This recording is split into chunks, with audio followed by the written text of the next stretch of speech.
inside the 57 Chevy Nomad, driving between Boise and Salt Lake City.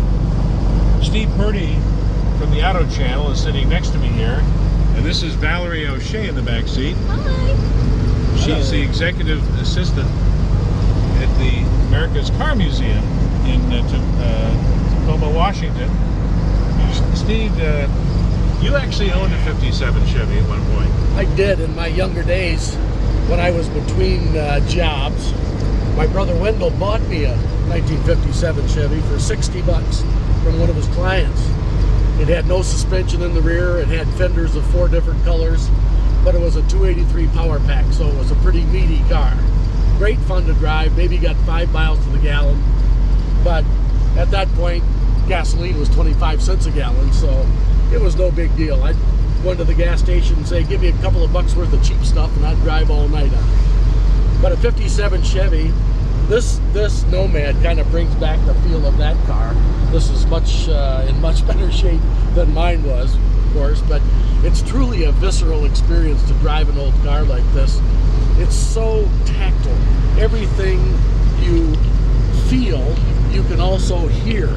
And it's just, it gives you so much feedback. Now, look, the steering here, there's no power steering. It does not have an on-center movement to it at all, but you feel every bit of the road through that. Look at this skinny steering wheel. It's like holding a pencil. It's so narrow and skinny, but it's really cool. And this this Nomad we're in, and we won't call it a Nomad wagon because that would be redundant. A Nomad is a wagon, a 2-door wagon, very collectible. Chevy made them from 55 through 57. Not very many of them, which makes them very collectible. But this one is not stock. This one has a 283. I mean, this one has a 327. The original would have had a 283 V8. That also has a 4-speed manual transmission, and the original would have only come with a 3-speed on the column.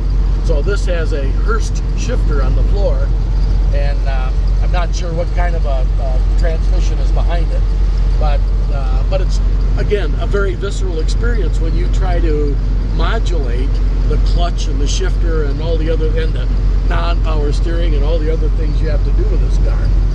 But another wonderful thing about it is the sound.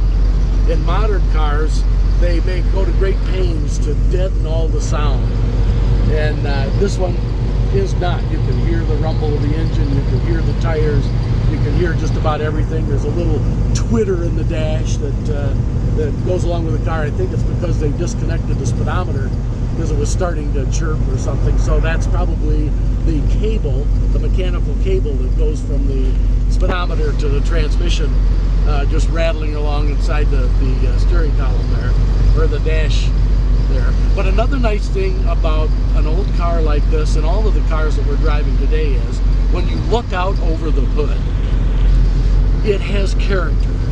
A modern car normally will just be a little bit of a dome. Some of them you can see a little bit of a fender line, but look at this. It has 2 rocket-like projections out of the hood.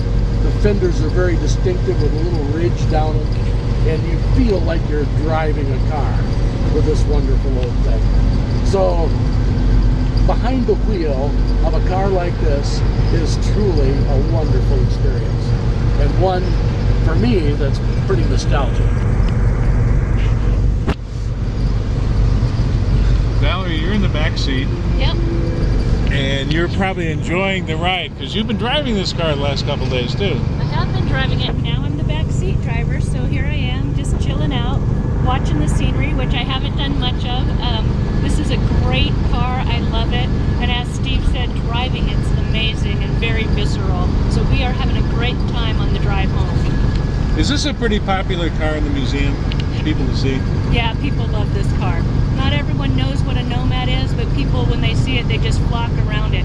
And especially a lot of the people of my generation grew up going on family vacations in station wagons, and so they all love the station wagons and flock to them and reminisce about their family vacations.